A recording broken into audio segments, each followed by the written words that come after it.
बिस्मिल्लाहिर्रहमानिर्रहीम, अस्सलाम वालेकुम। जी हाँ, आप देख रहे हैं प्रोग्राम मार्केट लाइव और मैं हूं नदीम मौलवी।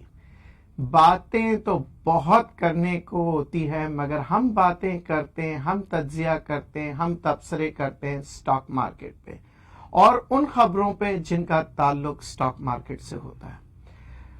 उमूमन ये देखा जाता है कि लोग ये समझते हैं स्टॉक मार्केट में काम करना बड़ा आसान है, पैसे कमाना बहुत आसान है, मगर हकीकत उसके बरक्स है। पाकिस्तान स्टॉक मार्केट में हो या किसी भी स्टॉक मार्केट में हो, पैसे कमाना बहुत मुश्किल होता है। और याद रखिएगा, पैसे कमाना जितने मुश्किल है उससे भी ज्यादा पैसे संभालना है। जी हाँ, कमाना और संभालना ये दोनों बहुत जरूरी होता है, क्योंकि अगर आपने पैसे तो कमा लिए और फिर संभाले नहीं तो वो पैसे वापस चले जाते। और खास तौर पे स्टॉक मार्केट में, क्योंकि आजकल मार्केट तेजी में है और मार्केट मजीद तेजी में जाएगी, मुझे इसकी उम्मीद है। मार्केट बुल रन पर है, पर मार्केट जब बुल रन पर होती है तो ज़हननशी कर लीजिएगा कि मार्केट इतनी आसान नहीं होती जितनी आपको नजर आ रही होती है, क्योंकि यहाँ पे आपके सेंटिमेंट्स, आपके जो जोश होता है वो आपके होश खो बैठता है। यानी कि जोश में अक्सर आपने सुना होगा कि होश खो बैठा, मगर अगर आप अपने होशो हवास में रह के स्ट्रैटेजी के साथ, प्लानिंग के साथ काम करेंगे तो इसी मार्केट से आपको 40 से 50% कमाना कोई मुश्किल बात नहीं है। कुछ लोग तो इसमें 70%, 80% और 140% भी कमाते हैं। जी हाँ, परेशान होने की कोई बात नहीं है और ना हैरत में मतलब हैरतज़दा होने की बात है। यह हकीकत है, ये आप तारीख उठा के देख लीजिएगा। स्टॉक मार्केट के अंदर लोग कहां से कहां निकल जाते हैं। अब कुछ लोग कह रहे होंगे, हाँ नदीम साहब बिल्कुल सही है, हम तबाही भी इसी मार्केट में आती है, यानी हम कहां से कहां पहुंच गए, हम लाखों हमने लगाए थे, हजारों में पहुंच गए। आपकी बात मैं मानता हूं, मगर मेरी बात वो भी आपको माननी पड़ेगी। बहुत से लोग थे, खाली जेब आए थे, मोटरसाइकिलों पे आए थे, गाड़ियों की मालिक बन गए। छोटे मोटे कारोबारी लोग थे, आज कारखानों के मालिक हो गए। जी हाँ, नाम नहीं लूंगा, आपके सामने है। और बड़े मशहूर मारूफ लोग हैं जो स्टॉक मार्केट में आए थे, आज कहाँ हैं ये आपको पता है। कॉलर से बात करते हैं। जी अस्सलाम वालेकुम। वालेकुम नदीम साहब, क्या हाल है? ठीक ठाक है? अल्लाह का शुक्र। कौन साहब बोल रहे हैं? सलमान बात कर रहा हूँ कराची से। जी सलमान साहब। अच्छा नदीम साहब, मुझे ये अपना जानना था कि नेक्स्ट जो फिटअप का है एक्सपेक्टेड फ्राइडे को, मेरे ख्याल से शायद वो बता देंगे। जी बिल्कुल। तो अगर वो पाकिस्तान का लेट से वो मेंटेन करता है ग्रे लिस्ट, तो उसका इम्पेक्ट आप क्या देख रहे हैं? मार्केट में आ सकता है या ज्यादातर नहीं आएगा इम्पेक्ट? और दूसरा, नेक्स्ट कौन सी खबर है जो मार्केट को टिप में ला सकती है?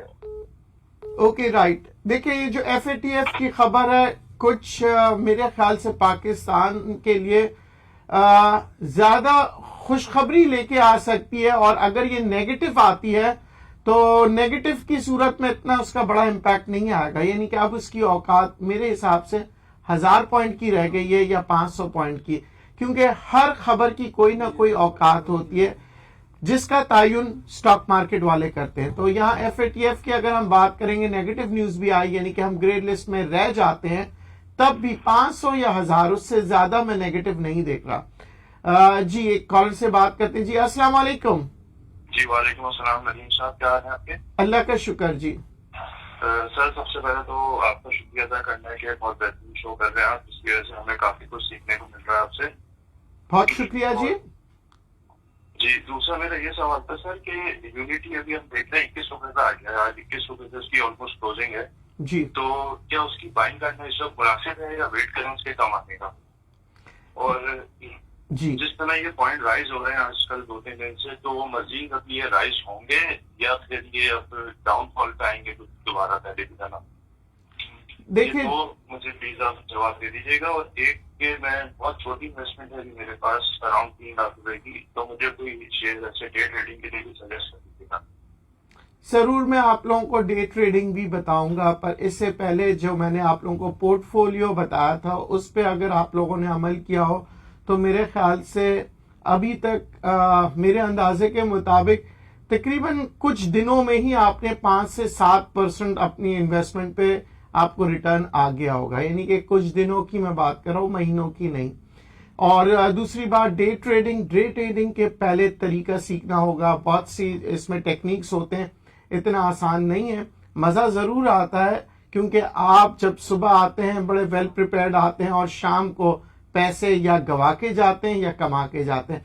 इसमें बहुत एक्साइटमेंट होती है और बहुत से लोग तो शौकिया भी इसके अंदर काम करते हैं। क्यों ना करें, क्योंकि एक तो इसके अंदर आपका जहन 24 घंटे चलता रहता है, यानी जब तक मार्केट है ना उस वक्त तो चलता ही चलता है, मार्केट के बाद भी। क्योंकि आप उसी को डिस्कशन करते करते दोस्तों के साथ और मुख्तलिफ जगहों पे, यानी कि उसी डिस्कशन को कैरी ऑन रखते हैं। तो बहरहाल मजेदार है स्टॉक में ट्रेड करना, पर डे ट्रेडिंग करना जितना मजेदार है उतना खतरे से खाली भी नहीं है, जिसे मैं अक्सर कहता हूं बहुत खतरनाक है, पर जरूर किया करें क्योंकि इसके अंदर आप कमाने के तरीके सीखते हैं और डिसीजन लेना आपको आ जाता है, क्योंकि डिसीजन टाइमली लेना पड़ता है, यानी विद इन सेकेंड्स स्क्रीन चल रहा होता है और आपको यह फैसला करना होता है कि क्या मैं प्रॉफिट टेकिंग करूं या ना करूं। अगर लॉस आ रहा है तो मैं कहां पे अपना लॉस बांधूं।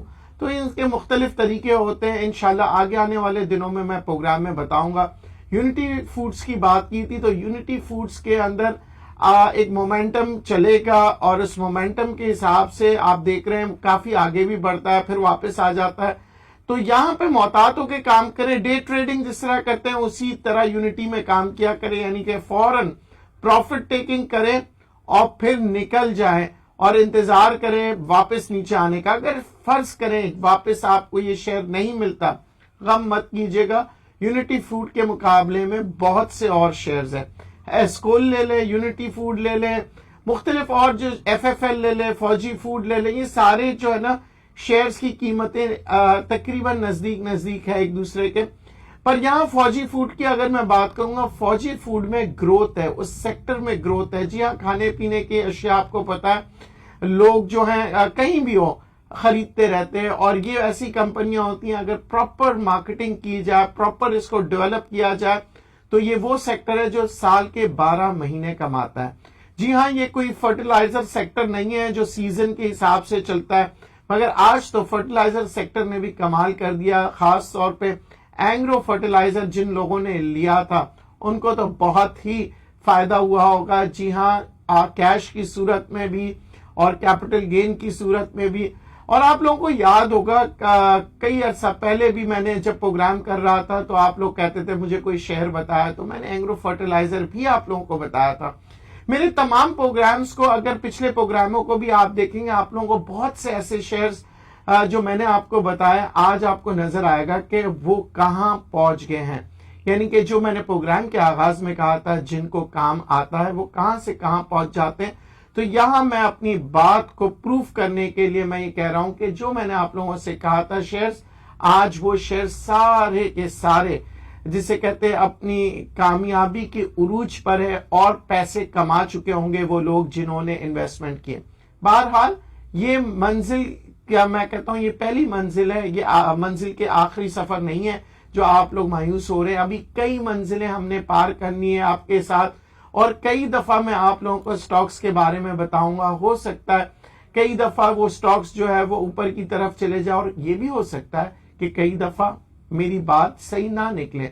बहरहाल अभी तक अल्लाह पाक ने इज्जत रखी हुई है कि जितने भी मैंने आप लोगों को शेयर्स बताए वो सारे के सारे ऊपर गए और ये कोई एक दो शेयर्स मैंने नहीं बताया। मेरे अंदाजे के मुताबिक मैं आप लोगों को तकरीबन 15 से 16 शेयर से ज्यादा आप लोगों को बता चुका हूं और वो तमाम के तमाम ऊपर की तरफ आ चुके हैं। पर बहरहाल इसका मतलब ये नहीं है कि मैं यहाँ पे अपने आप को कोई बहुत बड़ा गुरु समझूं, नहीं, मैं भी आपकी तरह स्टूडेंट हूँ, सीख रहा हूँ। कुछ आप मुझे सिखाते हैं, कुछ मैं आपको सिखाता हूँ, यानी मिलजुल के हम काम करते हैं। कॉलर से बात करेंगे। जी अस्सलाम वालेकुम।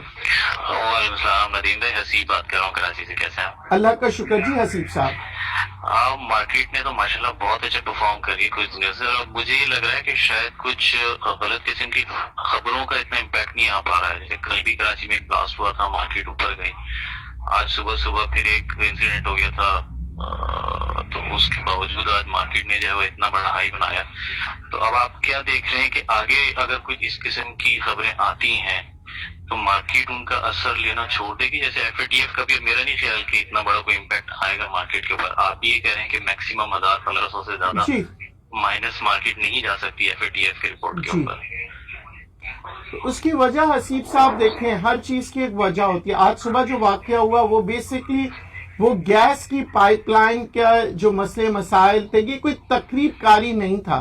ठीक है, अगर तकरीबकारी होती है तो वो एक फियर होता है, क्योंकि जिस मुल्क के अंदर सिक्योरिटी प्रॉब्लम्स आते हैं तो वहां लोग इन्वेस्टमेंट करते हुए घबराते हैं। पाकिस्तान के अंदर अल्हम्दुलिल्लाह वो जो प्रॉब्लम्स थी किसी जमाने में वो खत्म हो चुकी है। और ये मैं मुबारकबाद दूंगा तमाम पाकिस्तानियों को, क्योंकि तमाम पाकिस्तानियों ने मिलके फौज के साथ और आर्म फोर्सेस के साथ मिलके हमने दुश्मन का मुकाबला किया है।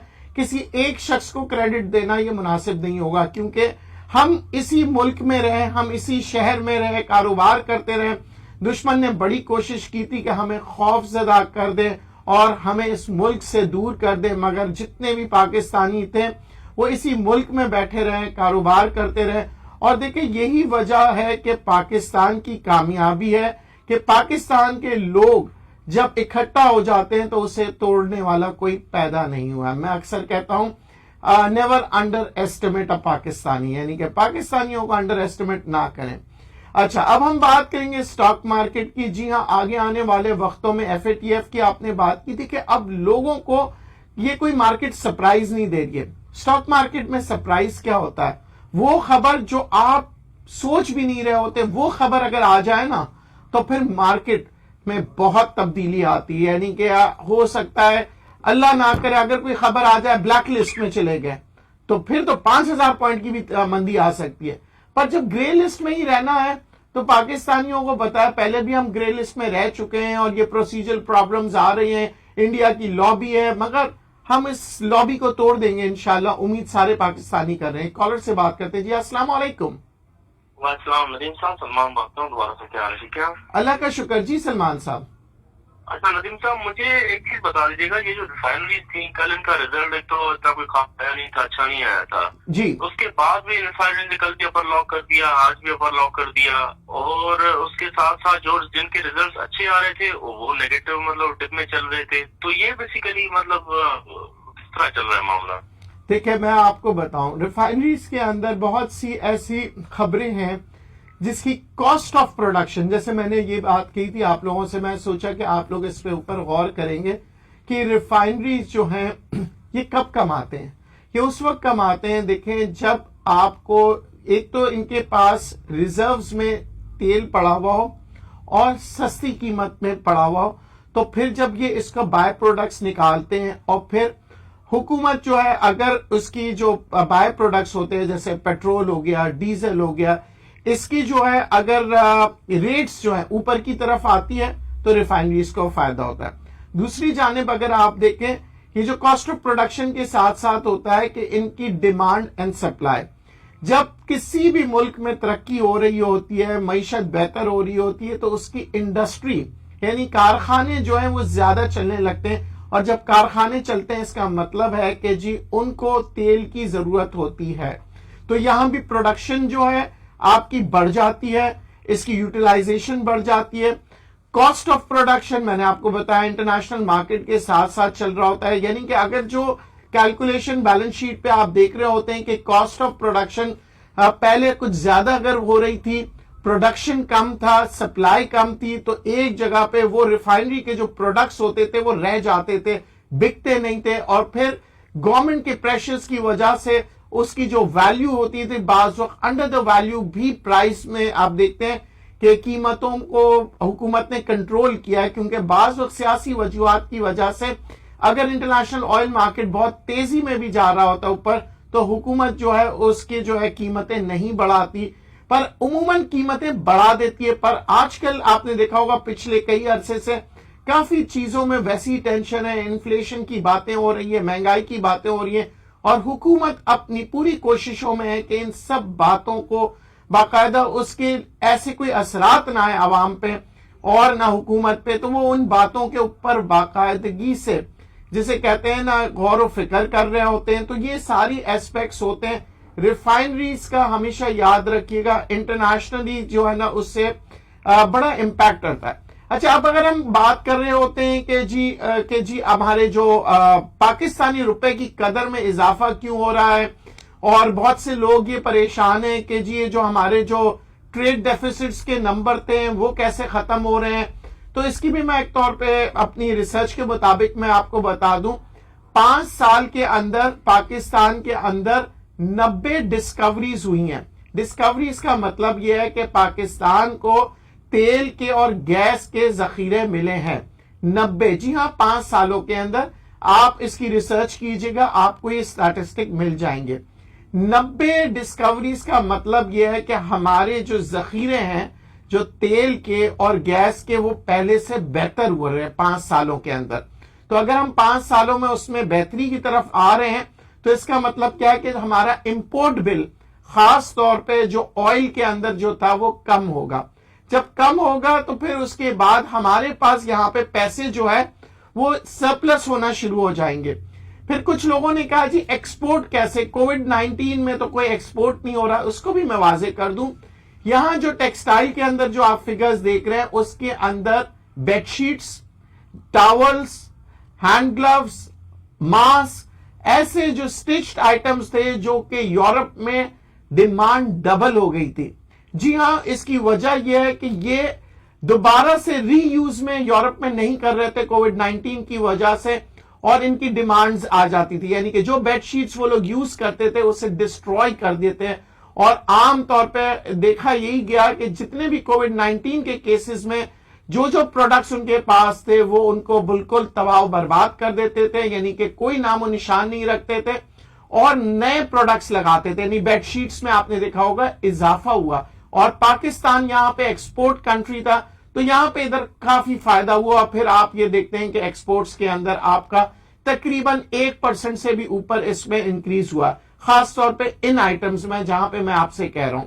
अच्छा, दूसरी जानिब अगर हम बात कर रहे हैं कि एग्रीकल्चर सेक्टर की, फर्टिलाइजर सेक्टर में 2-3 दिन से बहुत ही तेजी के साथ ऊपर आ रहा है। एग्रो फर्टिलाइजर ने आपने देखा कि यहां पे तकरीबन आपको मेरे नॉलेज के मुताबिक 5 रुपए आपको जो है ना कैश प्रॉफिट मिल रहा है। तो ये क्यों हो रहा है? क्योंकि एक तो ये कि फर्टिलाइजर सेक्टर को गवर्नमेंट बहुत ही उसके ऊपर सीरियसली वर्क कर रही है, उनको गैस की फरामी दे रही है, और दूसरी जानिब एग्रीकल्चर जो डेवलपमेंट है, 2 दिन पहले ही मिनिस्टर साहब ने कहा था जो गलतियां पिछली हुकूमत ने की थी हम नहीं करेंगे, क्योंकि एग्रीकल्चर ग्रोथ अगर हमने नहीं किया तो हमारी इकोनॉमी जो है वो सही मानों में जिसे कहते हैं तरक्की नहीं कर पाएगी।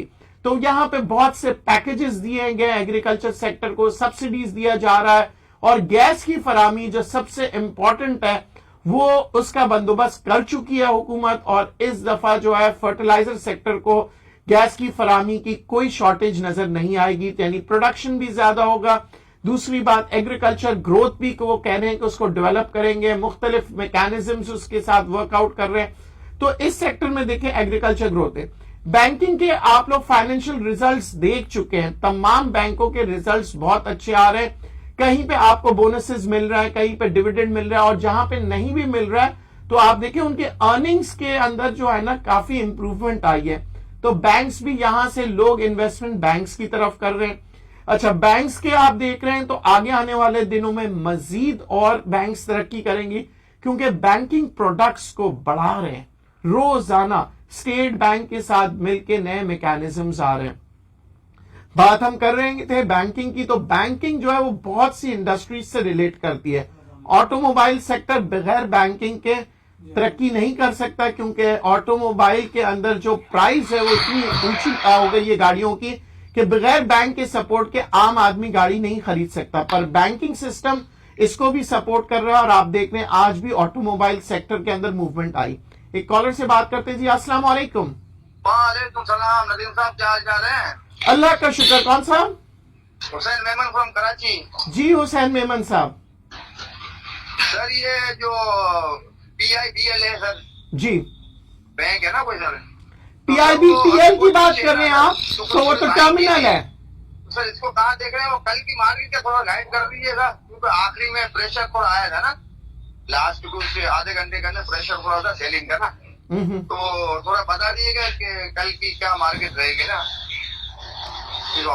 ओके जनाब, एक तो पहले आपने कहा पीआईबीटीएल पाकिस्तान इंटरनेशनल बल्क टर्मिनल है, बैंक नहीं है मेरे दोस्त। अच्छा, इसके अंदर मूवमेंट आ रही है और लोग इसमें इन्वेस्टमेंट भी कर रहे हैं। उसकी वजह मैं आपको बताऊं, टर्मिनल उस वक्त कमाता है जब उस टर्मिनल पे जहाज आते हैं, और जब जहाजों की आमद और रफ्त ज्यादा होती है टर्मिनल पे, तो टर्मिनल जो है वो पैसे कमा रहा होता है। अब आप ये सोच रहे होंगे कि जहाज किस तरह से आते हैं। जी हाँ, ये टर्मिनल है बल्क टर्मिनल। अच्छा, अब हम इसका फैक्ट्स एंड फिगर्स आपको बताते हैं। सीमेंट के अंदर ग्रोथ आई है, एक्सपोर्ट्स के अंदर भी और लोकल सेल्स में भी 40% से ऊपर सीमेंट के नंबर्स के अंदर ग्रोथ आई है। जब सीमेंट इंडस्ट्री चलती है, इसका मतलब यह है उनको सबसे जो इंपॉर्टेंट प्रोडक्ट होता है, जो दारो मदार होता है उसकी फैक्ट्री को चलाने के लिए, वो होता है कोयला। कोयला इंपोर्ट करते हैं तो बहुत ज्यादातर लोग जो है बल्क में करते हैं, और वो जहाज आके टर्मिनल पे लगते हैं। जब टर्मिनल पे जब जहाज आएंगे, उनकी आमद और रफ्त ज्यादा होगी तो उसकी अर्निंग्स बढ़ेगी। और चूंकि हम ये देख रहे हैं कि एक्सपोर्ट और इंपोर्ट दोनों तरफ से ये टर्मिनल के ऊपर जहाज आ रहे हैं, तो हम ये देख रहे हैं टर्मिनल्स में हो सकता है इसकी अर्निंग्स अच्छी आए और आगे आने वाले दिनों में फिर उसका इम्पैक्ट शेयर में आ जाए। एक कॉलर से बात करते हैं। जी अस्सलाम वालेकुम। वालेकुम सलाम सर, थोड़ी सी और बात करनी थी जी। सर ये मार्केट तो आपको पता है सर बुल ट्रैक के अंदर है ना सर, बिल्कुल बुल ट्रैक में। तो इस कंडीशन में सर कोई शेयर बताएं जिसको हम बाइंग करें, जो अभी तक परफॉर्मेंस ना किया हो ना। आपका जो पोर्टफोलियो था सर, आपने जो हमें दिया था, तो उसमें शेयर उठाया भी माशाल्लाह, उसको कमाया भी सही, लेकिन आप उसको परचेज करें ना करें रिटर्न, क्योंकि 81.50 इसके 81.15 के अंदर सर मैंने भेजे थे ना आपको ना, तो बाइंग तो अच्छी की थी, 76 कुछ में की थी। तो सर आप क्या करें, आप उसकी बाइंग बनती है या फिर कोई और शेयर ऐसा हो जो अभी तक परफॉर्मेंस ना की हो? बेल भी उठा लिया, बेल भी बेच दिए, तो सर क्या करें? बने हुए थोड़े थोड़े बने हुए, लेकिन काफी बेच दिए। बस ठीक है। अब आप देखिए, मैंने आपसे कहा था कि 30% पहले बेचोगे, फिर 30% बेचोगे, फिर 30% यानी 90% बेचोगे और 10% शेयर को रखोगे, क्योंकि ये जो 90% शेयर है ना जो आपने कमाए हैं, उसने इतने पैसे कमा दिए हैं कि समझ लो कि आप 90% मार्केट से नीचे आप अपने शेयर को रख सकते हो। यानी कि आपने रिस्क मैनेजमेंट में, पोर्टफोलियो में काम जबरदस्त कर लिया है। अगर आपने अच्छे लेवल पे आपने मुनाफा कमाया, अब वो 10% शेयर्स को रखे। अब आपके पास कितने हो गए? आपके पास 90% कैश इन हैंड आ गया और 10% वो शेयर्स है जिसे आपको मैं समझूंगा फ्री में पड़ गए या बोनस शेयर मिल गए आपको तमाम पोर्टफोलियो में। मैंने आप लोगों को 10 से 12 शेयर्स बताए थे, यानी 10 शेयर्स आपके पास है जो इस वक्त आपको समझ ले फ्री मिल गए। ठीक है। दूसरे, अब आप आएंगे फ्रेश एंट्री की तरफ। फ्रेश एंट्री की तरफ अब अगर आपने जो शेयर्स मैंने आपको बताए हैं वो शेयर्स डिप ले रहे हैं तो दोबारा से आप बाइंग कर सकते हैं, क्योंकि वो सारे अच्छे शेयर्स हैं, डिविडेंड वाले शेयर्स हैं, बोनसेस वाले शेयर्स हैं। मगर अगर फिर भी आप चाह रहे हैं तो कुछ वक्त दीजिए, इंशाल्लाह मैं और शेयर्स भी उसके ऊपर रिसर्च करके आपको जरूर बताऊंगा। एक कॉलर से बात करते हैं। जी अस्सलाम वालेकुम। वालेकुम सलाम जी, अली असगर बोल रहा हूँ से। जी अली असगर साहब। अच्छा सर, मेरे पास ना पाकिस्तान आयल पोल जी जी जी, तो इस रेट में हमें परचेज कर किया जा सकता है? जो रेट बेहतर है, आपने डिविडेंड दिया है, सुबह का रेट तो काफी नीचे आया हुआ है फॉर लॉन्ग टर्म फ्यूचर के लिए। जी हाँ, पॉल में भी कर सकते हैं। पीपीएल मैंने हाईली रेकमेंड किया था कि आप लोग पीपीएल में काम करें, क्योंकि पीपीएल के अंदर जो है उसकी ग्रोथ मुझे अच्छी नजर आ रही है। और दूसरी बात ये कि पीपीएल के अंदर आप देखें कि बड़ी डाइवर्सिफाई कंपनी है और उसकी जो मैनेजमेंट है, और आम तौर पे ये देखेंगे इसके सेंटिमेंट्स भी हैं, क्योंकि इस बहुत से जो बड़े जो बैंक्स हैं, फंड्स हैं या फॉरेनर्स हैं, वो पीपीएल को जरूर अपने पोर्टफोलियो में रखते हैं। देखिए, अक्सर मैं आप लोगों से कहता हूं एक शेयर होता है बहुत अच्छा होता है, पर आपने उसकी वॉल्यूम नहीं देखते हैं, उसके सेंटिमेंट्स नहीं होते, तो उस अच्छे शेयर होने का कोई फायदा नहीं है, क्योंकि वो मूवमेंट बहुत स्लो दे रहा होता है। पर एक शेयर होता है जिसके सेंटिमेंट्स बड़े स्ट्रांग होते हैं, जैसे कि मैंने आपसे कहा कि पीपीएल हो गया और एंग्रो फर्टिलाइजर हो गया, फौजी फर्टिलाइजर हो गया, आपने देखा होगा इनमें कभी फौरन से इनके अंदर पैल हो गया, ये मोमेंटम देते हैं, प्लस इनके फंडामेंटल्स भी अच्छे होते हैं। तो इनके ऊपर हम जब इन्वेस्टमेंट करते हैं हमें घबराहट नहीं होती, हम कहते हैं कि कम से कम ये है कि हमें ये पता है ये डिविडेंड देने वाले शेयर्स हैं। बैंकिंग के अंदर भी मैंने आप लोगों से अर्ज किया था कि बैंक्स में भी अगर आप मतलब वो इन्वेस्टमेंट्स कर रहे हैं तो उसके अंदर भी आप देखिए कौन से बैंक्स में इन्वेस्टमेंट्स कर रहे हैं।